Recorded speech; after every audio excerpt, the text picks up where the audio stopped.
Hello, I am Long. Are you tasked to make a device using an academic nanofabrication facility? Well, you're in for a long journey. If you're lucky, you have access to a process database that can reduce development time from years to weeks. So let's talk about it. So, what is a process? A process is simply a single step in a sequence to make something. Shown here are the 14 processes to fold a square piece of paper into a flower. Anyone with a square piece of paper can follow these processes in sequence to produce a paper flower. The amazing thing about processes is that it can be transferred to another person and significantly reduce the amount of knowledge, skill, and experience required to make something.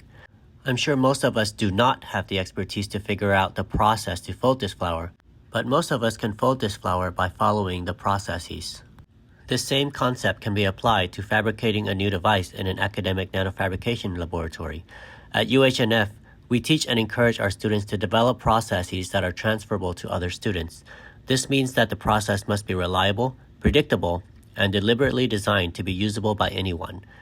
Developing good processes is quite different than what actually happens in most labs. An academic nanofabrication facility is where graduate students go to make devices using chip manufacturing technology. Every student have no prior knowledge or training for this and are going to have to figure it out on their own. They will read papers, chat with other students, and the lucky ones can chat with true experts. They will apply what they have heard in the lab and through countless hours of trial and error will produce a messy product like the board shown here.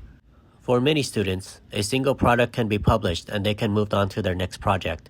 This is quite a shame because this is the starting point for a journey towards mastery. This product has too many unnecessary parts. The process to determine when to apply what theory solidifies our knowledge and understanding. The process to use the fewest steps and components to reliably make the product elevates our skills. Then to describe it effectively and simply to anyone is an expression of mastery. So, how would I approach nanofabrication? There are 4 general processes that are used to make anything. They are to deposit, etch, pattern, and inspect, or, in other words, add, subtract, shape, and validate.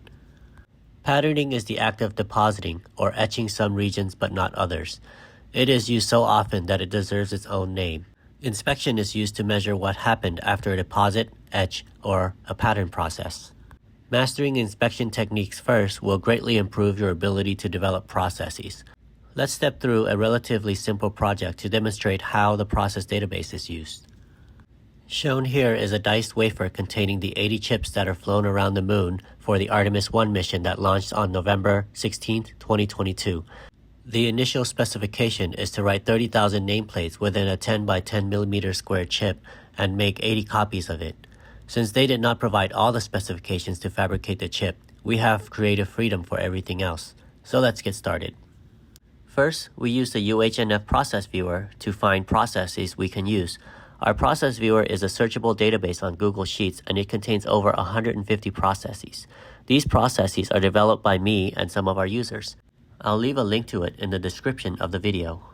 We learned from the internet that NASA has made these chips before and sent it to Mars. A quick search on Google suggests that these chips are made from silicon. So let's see if we can find a process to etch silicon. A quick search on the process viewer and bingo, we found 6. Not all of them will work, and my experience tells me immediately that the best recipe is the one that uses the PMMA mask. Next, I will continue to work backwards and find the recipe to pattern PMMA followed by depositing PMMA. So let's play this forward. The substrate we will use is a 4-inch silicon wafer. The standard thickness is roughly 0.5 millimeter and one side of the wafer is polished to a mirror finish. The 100 crystal orientation allows us to easily break the wafer into squares by hand. We will deposit PMMA by spin coating. The process uses PMMA A3 and produces a 102 nanometer thick coating when spun at 3000 RPM. Then it is baked on a hot plate for 180 C for 2 minutes to purify the PMMA by evaporating away any remaining solvent. Shown on the right is a process flow diagram. The side view shows how each layer is stacked and the top view shows how patterns will appear. A process flow diagram is essential to help you and others visualize the process. The next step is to pattern the PMMA using an electron beam lithography. The critical dose for PMMA is 300 microcoulombs per centimeter squared. The critical dose is determined by performing an experiment where a 100 micron by 100 micron square is printed with varying dosage. Then the sample is immersed in a developer which etches away the PMMA. The etching rate is effectively zero at zero dosage and increases with dosage. After a fixed development time, the PMMA depth can be measured with an atomic force microscope. Plotting the height of the PMMA versus the dosage produces an HD curve as shown here. The dose where PMMA completely etches away during development is the critical dose, and it is approximately 300 microcoulombs per centimeter squared. For photolithography patterning processes, using the critical dose or up to 20% above the critical dose will produce desirable patterns. That is because most photoresists behave ideally and will completely etch away above the critical dose. However, we are using electron beam lithography and the actual dose depends on the pattern. Knowing that the critical dose is 300 microcoulombs per centimeter squared helps design a dose experiment for our pattern. A good guess scans the range between nothing happened and something absolutely happened. How would you guess this range without knowing where something might happen? That's why the critical dose is a process parameter for patterning. The next step is to transfer the pattern in PMMA to silicon using a reactive ion etcher. Silicon is what we want to etch, so it's called the target material. PMMA contains a pattern that will be transferred to the target material, so it's called a mask. An etch process will etch both the target material and the mask. The height of the patterned PMMA is 98 nanometers as measured by an atomic force microscope. Since we know the vertical etch rate for both silicon and PMMA, we can time our experiment to etch away half the PMMA, which is 49 nanometers. After the etch, we use an atomic force microscope to measure the height of the etched silicon and PMMA to be 333 nanometers. Then, we use a different process that etches PMMA but not silicon to completely remove the PMMA. A final measurement with the atomic force microscope allows us to determine the vertical etch rate for silicon and PMMA. Once again, the process parameters provide an excellent first guess for the etch experiment. As it turns out, our etch results agree with the process parameters within a few percent. All of our processes have been proven over a decade to be reliable to within 10% of the specified outcome. This statement turns out to be true even after we recovered from a freak lab accident that required all of our equipment to be uninstalled and reinstalled twice over the course of 6 months. Knowing the outcome of a process before running the process is extremely powerful because the project is effectively done before setting foot into the lab.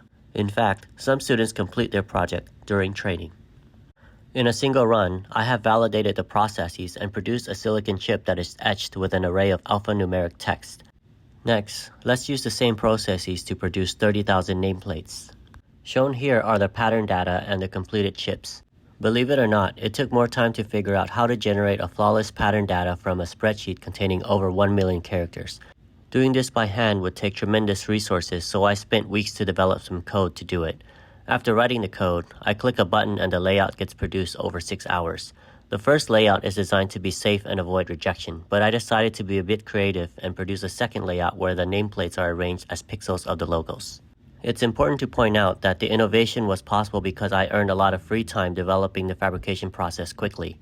In fact, the project was delivered just 1 week before the deadline. What a bummer it would have been if these chips were to miss the flight around the moon. This project is not too different from a research project. Initially, we know approximately what we want and provide a rough specification.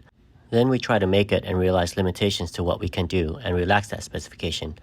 Or we find a better way to do something and upgrade that specification. If you look very carefully at each letter, notice that the sidewall is not perfectly straight.